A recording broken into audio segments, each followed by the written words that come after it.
Okay दोस्तों, तो स्वागत है आप सभी लोगों का एक बार फिर से एक बिल्कुल ही लेटेस्ट वीडियो में। और आज की इस वीडियो में हम रिएक्ट करने वाले हैं बॉलीवुड छापा फैक्ट्री के एक बिल्कुल ही लेटेस्ट जो एक एपिसोड आया है, एक पार्ट आया है, उस पर हम रिएक्ट करने वाले हैं। कुछ दिन पहले ही आया है, काफ़ी टाइम से आप लोग कमेंट कर रहे हो जब से आया है, लेकिन कुछ ना कुछ रीज़न की वजह से डिले होता गया इसमें, ठीक है। लेकिन पहली बार मेरे सामने कोई पार्ट आया है बॉलीवुड छापा फैक्ट्री का, वरना इसके इतने सारे पार्ट आ चुके हैं कि मैं उन्हीं पे रिएक्ट करता जा रहा था और अभी बहुत सारे पड़े हुए हैं, ठीक है। लेकिन नया आया है, इसके लिए एक्साइटमेंट थोड़ी ज़्यादा है कि इसमें कौन से ट्रैक्स कवर किए होंगे सुमैर साहब ने, ठीक है। लेकिन थंबनेल में मैंने देखा है कि उसमें वो दिल झूम जो अली जफ़र साहब का ट्रैक है, जो विशाल मिश्रा ने गाया है, टी सीरीज़ ने उसे रीमेक किया है, वो कवर पे मैंने देखा। तो जो मैंने इससे पहले वाला आप लोग चैनल पे चेकआउट कर सकते हो, मैंने वो ट्रैक अपनी एक वीडियो में पहले ही मैं कवर कर चुका हूँ कि ये ट्रैक उठाया हुआ है इन लोगों ने, और उसके ऊपर मेरा रिव्यू भी है छोटा सा, आप लोग अगर चाहे तो आप वो जाकर देख सकते हो, ठीक है। और इसमें भी वो ट्रैक इन्होंने मेंशन किया होगा क्योंकि वो बिल्कुल फ्रेश एंट्री है। एक्साइटेड हूँ मैं देखने के लिए कि इस बार इस लिस्ट में कौन से ट्रैक होने वाले हैं। अगर कोई ऐसे ट्रैक हुए नए तो उन्हें देखने में और ज़्यादा मज़ा आएगा। फिलहाल आप लोग सब्सक्राइब करें चैनल को, ऐसे ही आप लोग प्यार बनाए रखें, सपोर्ट बनाए रखिए, और आप लोग कमेंट सेक्शन में ऐसे ही सजेस्ट करते रहें चीज़ें। सुबह नई वीडियोस आ जाती हैं, बिल्कुल लेटेस्ट वीडियोस आ जाती हैं। आप उन सभी वीडियोस को देखने के लिए आप लोग सब्सक्राइब करते चैनल को, ऐसे ही प्यार और सपोर्ट बनाए रखो। और अगर आप लोग चाहो तो आप लोग इंस्टाग्राम पे भी फॉलो कर सकते हो, वहां पर भी एक अलग प्लेटफॉर्म पे भी आप लोग प्यार और सपोर्ट बनाए रखो, हमारे साथ कनेक्शन बनाने की आप लोग कोशिश करें, प्यार और मोहब्बत बनाए रखो, ताकि मैं आप सभी लोगों को समझ पाऊं और उन्हीं वीडियोस पे काम करूं जो वीडियोस आप सभी लोग देखना चाह रहे हो, ठीक है। फिलहाल मुद्दे पर आते हैं, इस पार्ट में चलते हैं, इसे देखते हैं और उसके बारे में अच्छे से बात करते हैं। इसका तो पता है, इसका तो पता है,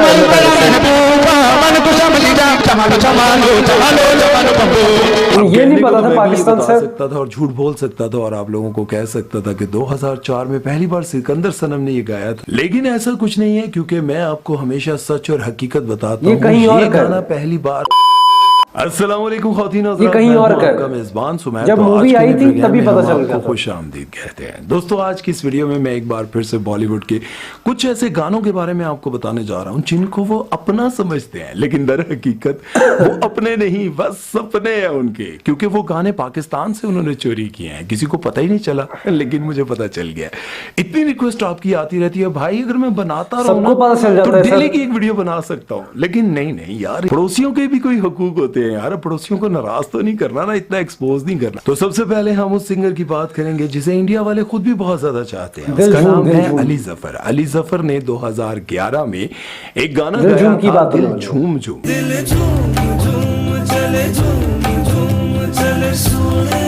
और अली जफर ने यह भी कहा था कि ये गाना मैंने सिर्फ अल्लाह की बड़ाई बयान करने के लिए गाया, अल्लाह की याद में गाया और अल्लाह को ही जहन में रख के गाया था। लेकिन अफसोस की बात यह है कि अभी चंद दिन कबल इंडिया वालों ने इसी का एक रोमांटिक वर्जन बना के दुनिया के सामने पेश किया, और उससे भी बड़े अफसोस की बात यह है कि नूरे फातह को नीम बरना हालत में इसमें अदाएं दिखाने के लिए मॉडल के तौर पर डाल दिया गया, और इस गाने को कॉपी किया श्रेया घोषाल और विशाल मिश्रा ने।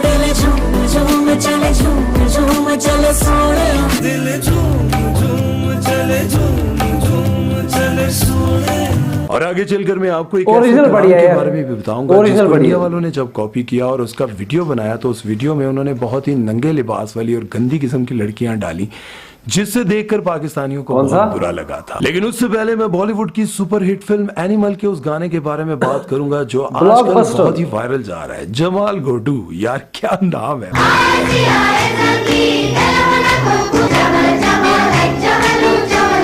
ये वो गाना है जिसमें बॉलीवुड की इस मशहूर फिल्म एनिमल के विलन की एंट्री होती है, यानी कि बॉबी देओल की। लेकिन कहा यह जा रहा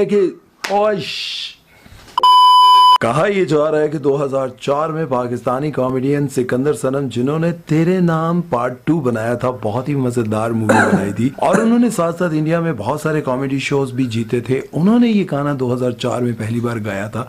जरा सुनिए, लेकिन हकीकत में आपको इसके बाद बताता हूँ।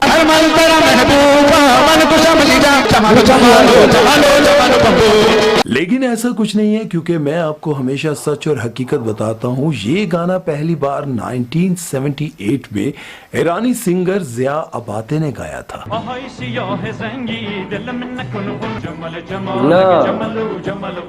अब कहने को तो मैं भी ये बता सकता था और झूठ बोल सकता था और आप लोगों को कह सकता था कि 2004 में पहली बार सिकंदर सनम ने ये गाया था, तो भाई मैं सबूतों के साथ हर चीज पेश करता हूँ। इसलिए चाहे वो पाकिस्तान ने कॉपी किया हो या फिर बॉलीवुड ने, भाई हमसे बच कोई नहीं सकता। दोस्तों 1984 में पाकिस्तानी एक फिल्म रिलीज हुई थी जिसका नाम था दुनिया, जिसके मरकजी किरदार फैसल रहमान और शबनम ने अदा किए थे। इस फिल्म का एक गाना था, दुनिया में तेरे सिवा कोई नहीं मेरा। बस एक तेरे सिवा कोई नहीं है मेरा। और फिर इसी गाने को 1990 की फिल्म आंधिया में पेश किया गया। जरा देख लीजिए आप। दुनिया में तेरे सिवा कोई नहीं है मेरा। कहीं तो सुना, याद नहीं आ रहा लेकिन।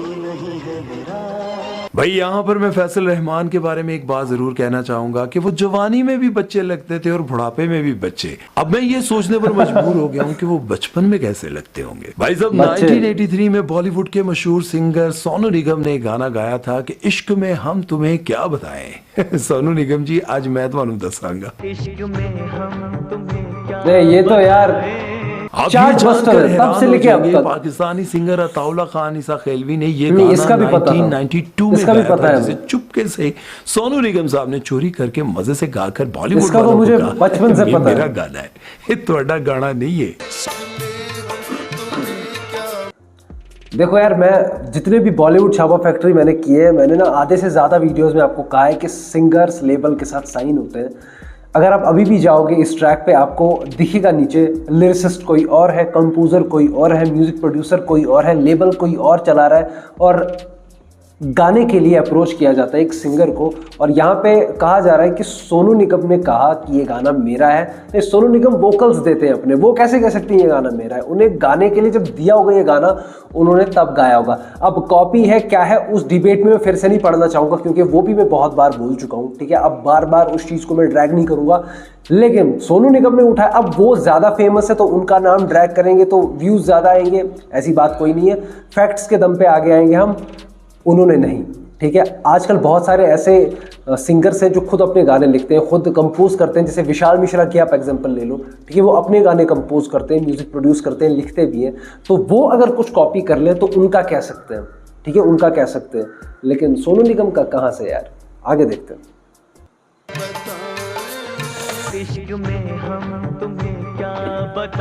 इसके बाद आप लोग जाना, अब तो आपके सामने मैंने सबूत भी पेश कर दिया। फैसला आपने करना है कि आखिर ये जमीन किसकी है। मेरा मतलब है ये गाना किसका है। दोस्तों 1985 में पाकिस्तानी मशहूर सिंगर इकबाल बानो ने फैज अहमद फैज की शायरी में जान डाली और नगमा पड़ा हम देखेंगे।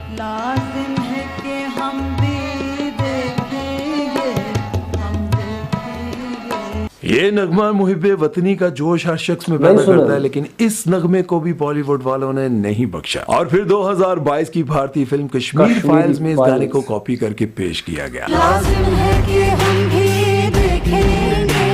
नहीं सुना।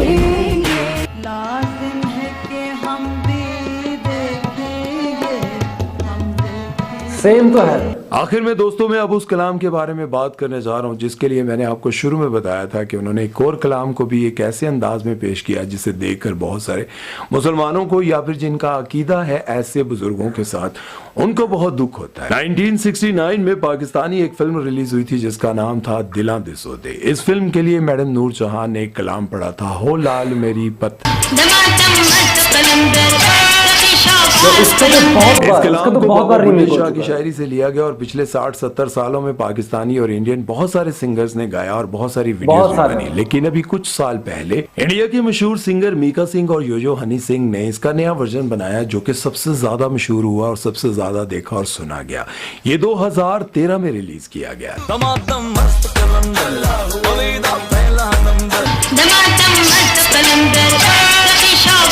कलंदर। इसको इंडिया की फिल्म डी डे में भी लिया गया, लेकिन यहाँ पर अफसोस की बात यह है कि गाने की वीडियो में और फिल्म की वीडियो में बहुत सारी ऐसी लड़कियों को लिया गया और ऐसे लिबास पहनाए गए जो कि नीम भरना हालत में थी और अजीब व गरीब किस्म की, गंदी किस्म की जो है ना वो वीडियो थी। और मैं आपको यहाँ पर ये कहना चाहता हूँ कि शायद आपको इसके कलाम के बारे में नहीं पता हो, तो मैं आपको बताता चलूँ। मुसलमानों में भी बहुत सारे फिरके हैं, वहाबी हैं, सुन्नी हैं, शिया हैं, बरेलवी हैं, बेइंतहा लोग हैं। जो वलियों और बुजुर्गों के बारे में जानते हैं वो ये भी जानते होंगे कि शहबाज कलंदर कौन है और वो वलियों में क्या मकाम हासिल रखते हैं और किस तरह से यहाँ पर लोग उनसे अकीदत रखते हैं। ये कलाम उनके हवाले से पढ़ा गया था और बहुत सारे गानों की वीडियोस भी शहबाज कलंदर के दरबार पर जाकर शूट की गई हैं, लेकिन यहाँ पर मीका सिंह और यो यो हनी सिंह को शायद इनका अंदाजा नहीं था या फिर वो जानना ही नहीं चाहते थे कि बेसिकली ये कलाम किन के बारे में है और वो क्या मकाम रखते हैं, वो किस तरह के वली थे, किस तरह के कलंदर थे। और वली और बुजुर्ग किसी भी फिरके से ताल्लुक रखते हो, लेकिन अल्लाह ने अगर उनको इज्जत दी हुई है, अल्लाह ने उनको एक मकाम दिया हुआ है, तो हम उनके खिलाफ कोई भी ऐसी बात नहीं कर सकते। और यहाँ पर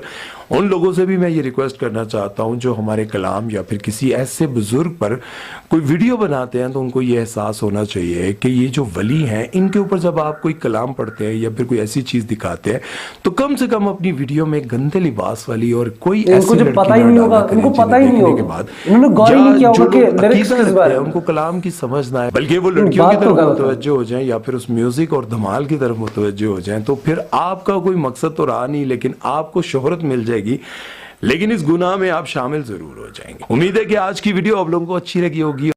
अभी तक 8-8.5 मिनट की वीडियो थी, मुझे याद नहीं आ रहा इसमें कितने गाने फीचर हुए अभी तक।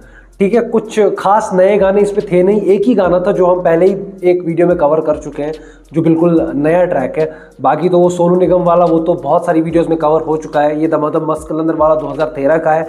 मुझे लगता है जब एक नया पार्ट आए तो उसमें नए गाने फीचर करने चाहिए। अगर नए गाने फीचर नहीं हो रहे हैं तो आप वीडियो में ये ज़रूर मेंशन करें कि अब उतने ज़्यादा रीमेक नहीं हो रहे पंजाबी पाकिस्तानी ट्रैक्स के।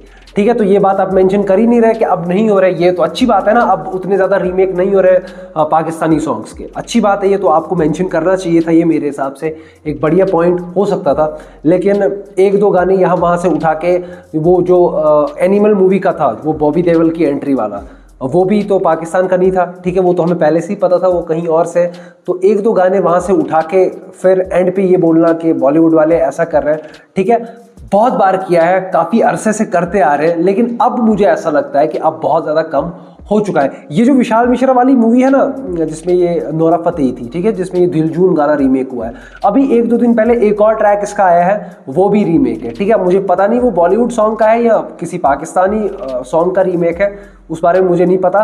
होते हैं अभी भी रीमेक, लेकिन मैं बात कर रहा हूँ अब बहुत ज़्यादा कम हो चुके हैं, लिमिटेड हैं अब, लेकिन ये बात मेंशन करनी चाहिए थी मेरे हिसाब से। इसमें बहुत ही कम ट्रैक्स थे और मुझे जो बोलना था हर एक ट्रैक के बारे में मैं वो पहले ही बोल चुका हूँ।